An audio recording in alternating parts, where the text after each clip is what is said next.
우리의 자녀들이 디모데와 같이 청결한 양심을 가지길 원합니다. 이 양심은 우리의 법관이요 나침반이요 심판자입니다. 이 양심은 내 속에 있으나 내 편이 아니라 하나님이 보내신 하수꾼이 되는 것입니다. 이 양심을 소유하면 마음이 청결해집니다. 마음이 청결한 자는 복이 있나니 천국이 저희 것이니라고 주님은 말씀하였습니다.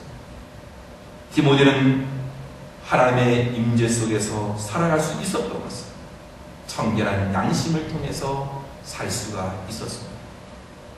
청결한 양심의 소유자는 주님과 함께 동행할 수 있습니다. 청결한 양심의 소유자는 주님의 은혜를 받을 수 있습니다. 우리 모든 자녀들, 아니 모든 부모들에게도 이러한 청결한 양심을 가져서 하나님의 축복이 임할 수 있는 귀한 가정들이 되시길 주의 이름으로 축원합니다. 두 번째로 디모데는 눈물로 기도하는 자세를 유산으로 물려받았습니다. 바로 사도 바울도 이 눈물을 생각했다라고 오늘 4절 말씀 말해주고 있습니다. 인간에는 세 가지 액체가 있습니다. 땀과 피와 눈물이 있습니다. 땀은 노력의 결과입니다. 땀을 많이 흘린 자는 부지런한 자입니다. 그런데 왜 인생이 땀 흘리는 고통을 싫어하는 것입니까? 바로 이것은 죄의 결과입니다. 범죄한 인생은 이마에 땀을 흘려하고 가시와 엉겅퀴에 시달려야 하는 것이죠. 피는 정의 산물입니다. 생명의 근원이 됩니다. 순교나 순직이나 생명을 바치는 최대의 희생이 되는 것입니다. 눈물은 진실을 상징합니다. 1940년 5월 13일 영국은 독일의 공격을 받고 중대한 위기에 처해 있었습니다. 그때 윈스턴 처칠 경은 전시 내각을 구성하고 영국 국민에게 호소했습니다. 내가 바칠 수 있는 것은 피와 눈물과 땀밖에 없습니다. 그리고 온 국민에게 호소하였습니다. 그의 호소를 들은 영국 국민들은 모두 조국애로 불타는 마음을 가지고 독일을 이길 수 있었다고 합니다. 눈물은 사람이 흘리는 가장 진한 액체입니다. 우리에게 때로 슬픔의 눈물이 있고 때로는 감격의 눈물이 있고 때로는 회개의 눈물이 있습니다. 어떤 종류의 눈물이건 간에 눈물이 있는 곳에는 진실이 있는 것입니다. 그 진실은 우리를 참되게 하고 고상하게 만들며 성숙하게 만드는 것입니다. 내적인 진실의 외적인 표현이 바로 눈물이 되는 것입니다. 애통하는 자는 복이 있나니 저희가 위로를 받을 것이니라고 주님은 말씀하십니다. 주님은 성도가 지상에서 올리는 눈물의 기도를 들으시고 애통하는 기도에 하나님의 위로를 주시는 것입니다. 디모데는 눈물이 많은 사람이었습니다. 오늘 4절에서도 내 눈물을 생각하여 너를 보기를 원하는 내 기쁨이 가득하게 하려 함이라고 하였습니다. 4절에는 20장 37절 보면 바울 사도가 순교의 길이 되는 예루살렘으로 가려고 할 때에 디모데는 말렸습니다. 하지만 바울은 죽음을 무릅쓰고 예루살렘으로 갈 것을 단호히 밝혔습니다. 디모데는 이때 스승의 바울의 그 목을 끌어안고 입을 막쓰고 눈물을 흘렸습니다. 그 이후 몇 년의 세월이 흘러서 바울이 로마 옥중에 갇혔을 때에 바울은 자기 제자 디모데의 애끓는 눈물을 잊을 수가 없었던 것입니다. 바울 사도는 믿음의 제자인 디모데의 눈물에 항상 가슴이 뜨거웠고 마음속에서 감동이 됐던 것입니다. 로마 시대에 위대한 두 인물이 있습니다.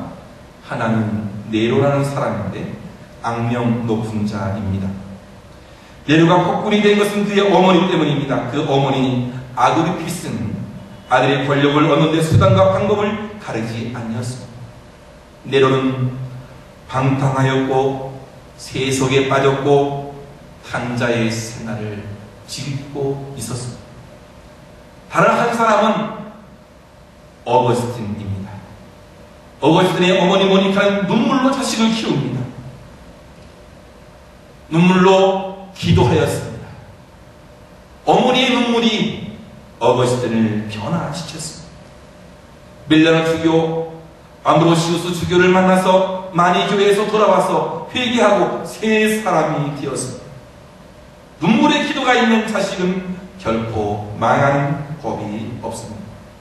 옛날에 서대문 영천시장에서는요, 콩나물 장수가 많기로 유명했는데요, 그 중에 한 사람이 새벽마다 콩나물통을 머리에 이고 시장에 나가는 길에 교회를 들러서 새벽 기도를 드렸습니다.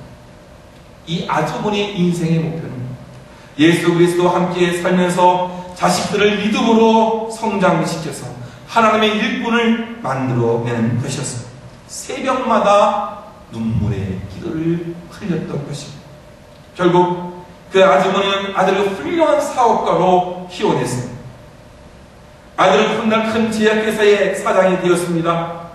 아들은 그의 어머니가 매일 새벽에 교회에 나가서 열심히 기도하던 일을 잊을 수가 없었습니다. 그 때문에 자기의 존재가 있다고 생각했습니다. 그래서 새벽마다 나가서 눈물의 기도를 드린 그 어머니의 기도소리, 그래서 종소리가 연상되도록 자신의 제약회사 심볼 마크를 종으로 정했습니다. 그 회사는 빠르게 급성장해서 이름만 대도 누구나 알만한 그러한 회사가 되었습니다. 그것이 바로 종군당 제약회사입니다.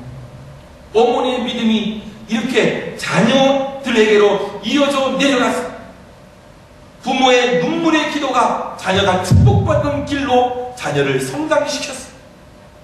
자녀들도 눈물의 기도를 다음 세대에 유산으로 물려줄 수 있는 것입니다. 눈물의 기도는 우리가 자녀들에게 물려줄 수 있는 최대의 유산이 되어지고 자녀들이 축복받을 수 있는 아름다운 유산이 됩니다.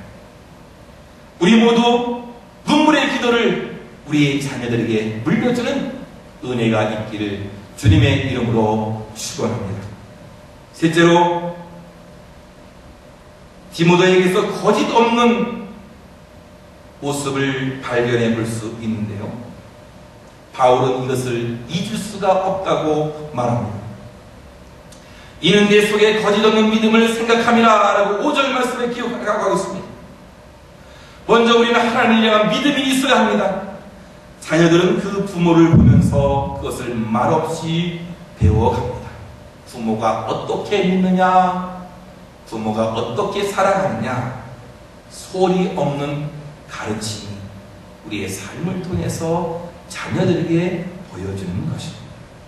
사람들은 흔히 행복의 조건을 건강과 돈과 사랑이라고 말하지만 하나님을 믿는 믿음이 없으면 결코 행복할 수 없습니다.